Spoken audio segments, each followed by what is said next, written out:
Tambalan na!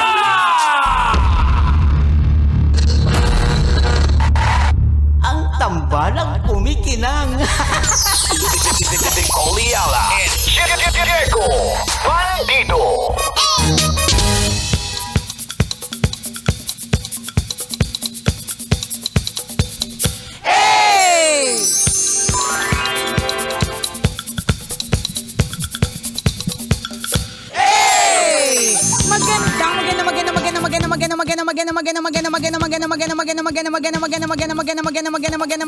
Magandang tanghali, kumikinang na ulo, Diego Bandido.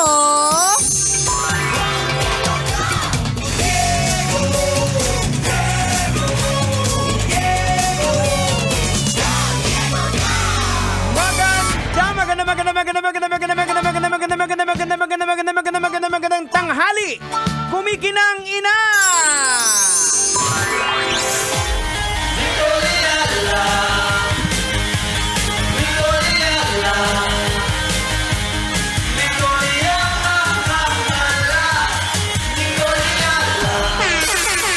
Dear Nicole Ayala and Diego Bandido,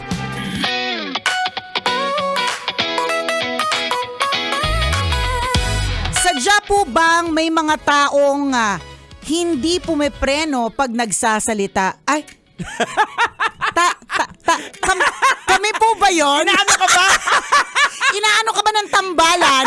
Nang aano ka ba? Bakit ka nang naano kami ni Diego? Inaano ka eh.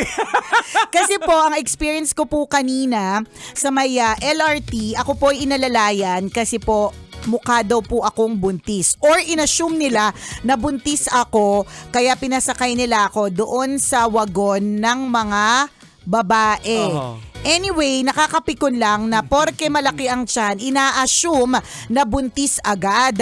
Preno-preno naman, nakaka-hurt kayo. Yun lang, gusto ko lang pong i-share at mag-rant. Thank you, Tambalan. God bless. Ayan.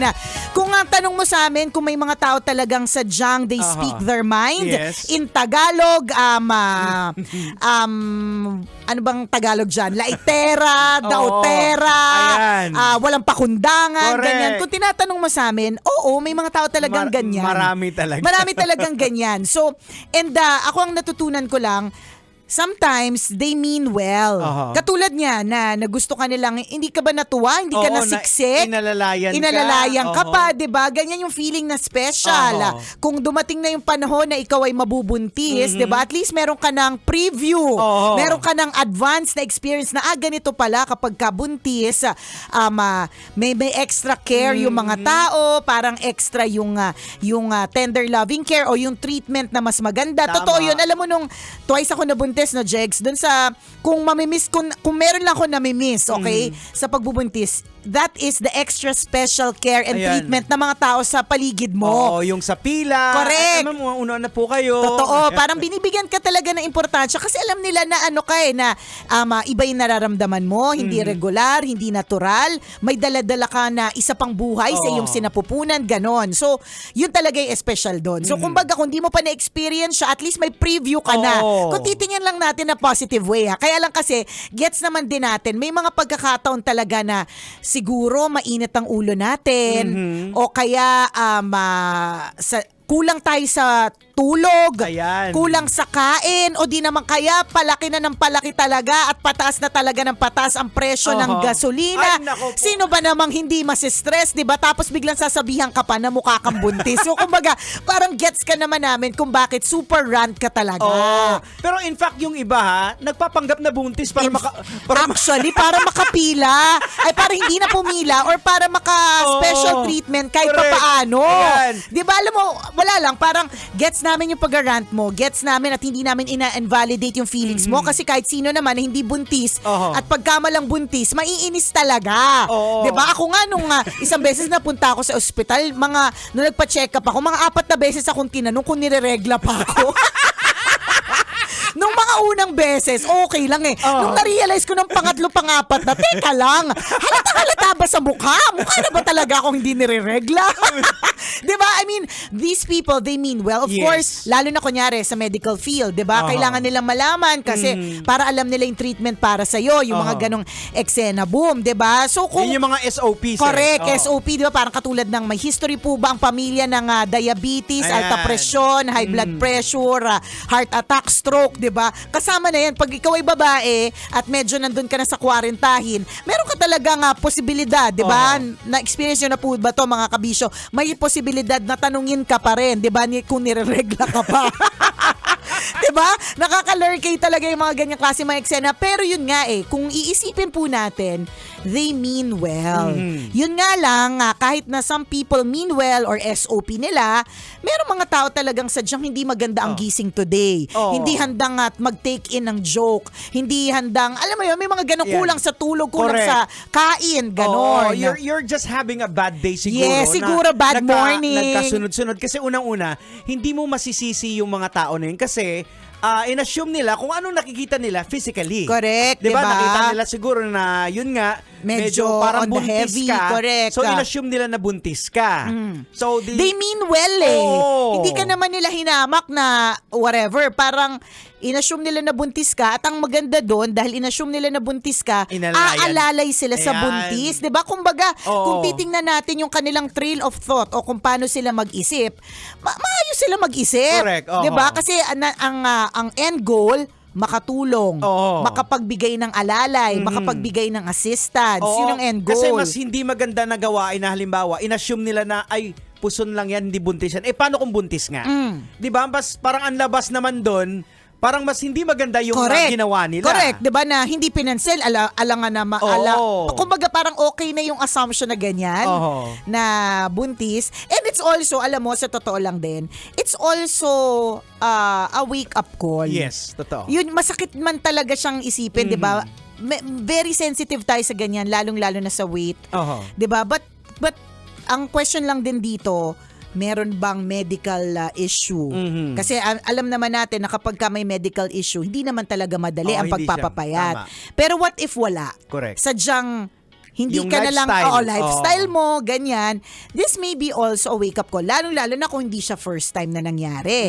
'Di ba? This may also be a wake-up call na, baka may kailangang gawin, Oo. baka may kailangang ayusin, ganyan, 'di ba? Iba-iba po tayo ng mga wake-up call. Oo. Anong wake-up call mo na nag-decide ka na mag one meal a day o magpapayat? Ano yung trigger mo? Parang simudya ko na ako. Pero nakikita Diba? ko wala na akong liig. Correct. 'Di ba? May mga ganun. Oo. Ako ganyan din. Parang that time, gustong-gusto ko na talaga at papunta na kami sa endorsement ko ng Mayat de la Rosa Fine Jewelry. Oo. Kaya lang nung time na yun, parang feeling ko kulang pa talaga ako sa leeg or Oo. nawawala na yung leeg. Oo. Parang mula ulo, diretso na balikat. Parang Wala. Roblox. Oo, parang Minecraft. Ganun ang itsura mo. 'Di ba? Paano na lang ako magmo-model ng kwintas Oo. kung walang leeg na nakikita? Baka akala nila pendant lang, hindi nila na makita na meron. Kinain ng liig mo. Correct. Yung necklace, 'di ba? So, yun yung trigger ko. Kailangan ma-elongate yung aking leeg. Kasi magsusuot ako ng mga alahas ng Mayat de la Rosa Fine Jewelry. Tsaka that was isa pang trigger ko noon, parang instead na nakakapili ako ng mga damit sa closet ko, ang ending, kailangan kong bumili ng sizes na bigger. So sabi ko, ay, parang may mali dito. Yan. So merong trigger. So in your case, just in case na-offend ka, ganyan, gets namin, talaga nakaka-offend nga naman. Di ka naman kabuntis. Tapos napagkamalang kang buntis, Tama. di ba? Ako nga nire-reglam, napagkamalang hindi na nire-reglam. Di ba? Yung ganon.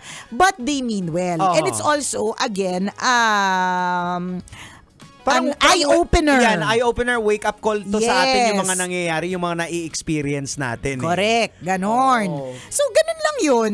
Wag na natin parang awayin lahat ng tao para So, sa hindi mga nila bagay-bagay. kasalanan. Hindi. Kasi yung mga tao nagre-react lang based doon sa nakikita nila. Totoo lang din. Hindi naman sila nag-isip na beyond doon sa nakita nila. Wala. Nila Oo, na, walang ganun na. buntis to, so I don't think may alalayan. analysis pa na naganap Oo, eh. wala. Parang sa kanila, matik na kapag ka medyo malaki yung puson, buntis buntis yan. Ayan. Alalayan natin, Oo. 'di ba? For all you know, yung tumulong, may mga backstory yan eh. Baka may misis na buntis, Correct. baka may kapatid na buntis, Oo. or meron silang kakilalang buntis na ang pregnancy ay very difficult. Yung mga Yes. ganun ba? So, Oo. ang intention is to help. Oh, again, sinasabi ko nga yung iba nagkukunwari para maka-avail ng Para lang. special treatment, Correct. diba? Naalala ko pa dati nung sobrang samang tao pa namin. Oo. Yung sa PWD na parking, nagpa-park kami doon tapos sabi ko, turuan ko pa yung misis ko, pagbaba mo. hawakan mo yung tiyan mo, ha, Oo. kunyari. Kunyari buntis ka. Tapos malakihin mo ng konti pa. Exhale ka ng matindi, di ba? Maganda, tsaka hawak-hawak ka lang sa puso na kunwari, tapos medyo mabagal ang kilos. Di ba? May mga tao na nga nagpe-pretend para lang makuha yung special treatment Correct. na nakuha mo today. Yes, oo. Siguro, isa lang ding reminder, no, na sometimes, try din nating tingnan. I know it's a habit na kailangan nating practicein bago tayo tuluyang maging parte na ito ng ating sistema o ng DNA, di ba?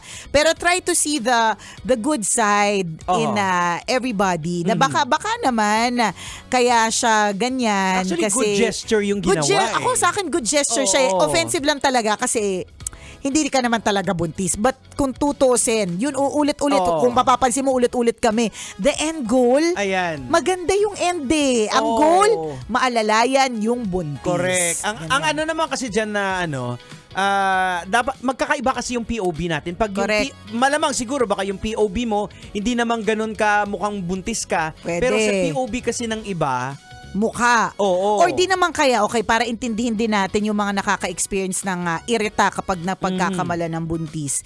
Baka hindi din natin alam ang kwento niya, Jegs. Baka ilang buwan na siyang nagtatry na Oo. magpapayat. Ayan. 'Di ba? Nag-e-effort ng Tapos wala matindi. nangyayari. Tapos wala na ngang nangyayari na pagkakamalang buntis. Oo. Kahit sino naman din, magiinit talaga ang ulo. Totoo. Kaya ito yung sinasabi natin na parang yung lagi na isa sa mga favorite lines ko talaga, that not all disabilities are visible. Hindi po lahat ng disability ay physical. Yan, na nakikita. nakikita. Oo. Hindi po. Madami pong mga disabilities na hindi po nakikita. And ganun din, pagdating sa mga tao, wala naman tayong naka-brand sa atin eh. May pinagdadaanan kasi 3 buwan nang nagda-diet, walang nangyayari. Wala Correct. naman po nakasulat dyan sa harapan natin na Oo. i-explain na maging gentle, Ayan. huwag pagkamalang buntis kasi nag-e-effort naman ako 3 months na. Walang ganun Ayan, eh. yan, So man. bakit kung wala tayong ganyang klase mga label, what's a reminder for all of us? It's a reminder to be extra kind. Kasi hindi natin alam kung anong pinagdadaanan ng bawat isa. tingnan mo yung intensyon. True. Actually yung intensyon naman na alalayan ka. Hindi ka naman na minak o Hindi, pinagtawanan. wala. O Gusto ko lang parang, tulungan." padaan niyo, mga buntis yan. Oo, 'di ba? Di tayo sigurado pero padaanin Oo, niyo na lang, 'di ba? buntis daw siya, Oo, hindi 'di ba? kaya. Pero pusunin lang talaga, 'di ba? Wala namang ganun Kung eh. mga nakarinig ka ng ganyan, kasi ang bungad mo, yung nagpipigil ng bibig, ng Oo, bunganga. 'di ba? Diba? Oo, relax ka lang. Ayan, kasama pa rin po ang kumikina ang ulo, Diego Bandido. At Nicole Yala, kailangan pa bang i-memorize yan? Basic!